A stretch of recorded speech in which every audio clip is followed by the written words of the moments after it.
So you're not bought on the view that at least this avoids, constant, continuing resolutions and limping along 6 weeks at a time. You'd rather that than this. Of course, it's a horrible rationalization. When you take away everything that's holding back the tide, they've put fiscal policy on holiday. Nothing will happen until next March. They won't even bother with a budget resolution. All right, that was David Stockman. My next guest kind of agrees. My MacGuineas Committee for a Responsible Federal Budget. She's the president there. Maya, your argument is, much like David Stockman's, that we've put on at least a 2-year hold anything approaching, budget austerity, huh? Yeah, there's no austerity to be found anywhere on any side of the budget. This is honestly quite possibly the worst budget deal I can recall, in that it is two sides saying, I want everything I can possibly think of, and I don't want to pay for it. And the other side says, OK, I'll give you that if I can have everything I want and not pay for it. That is children negotiating, and that is where we are in this budget deal. I can't say enough bad things about it, unfortunately. That's so what happens now? The feelings is we're already running deficits. We're going to have a big one this year, likely a big one next year. The cynic in me could say, all right, we'll just add it to all the other red. You say? Yeah, I mean, if your goal is to hit rock bottom as hard and viciously as possible, I guess we're moving towards that. What does that mean when you say to hit rock bottom? What are you saying will happen? So there's two ways we're going to fix the fiscal situation, the fiscal untenable situation we have in this country, and it's either from political leadership or some kind of crisis.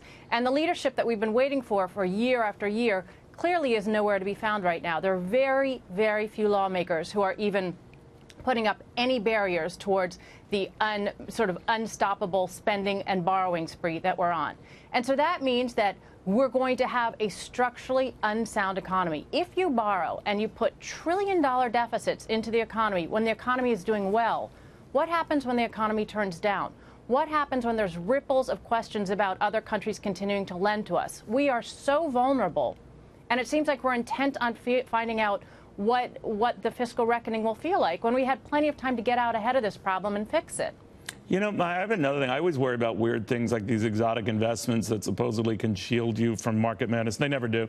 Another thing I worry about is what I don't like to call a debt trade on the 10-year note that hasn't been factored in yet. I know everyone's focusing on it backing up 2.8, 2.9.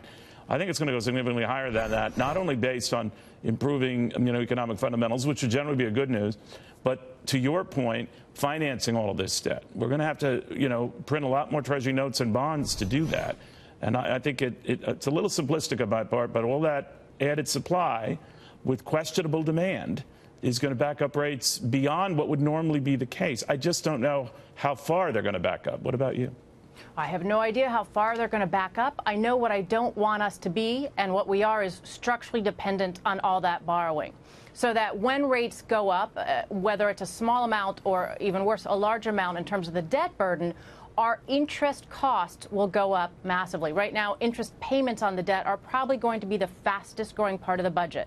Whether you want smaller government or bigger government, when your money is going on interest payments, that does nothing for dividing the resources that we have. And I really think the issue here is that we have no form of fiscal constraints left. None. The spending caps that we just busted through as much as possible were put in place to urge lawmakers to really deal with the big fiscal drivers in the country, the programs that are on automatic pilot.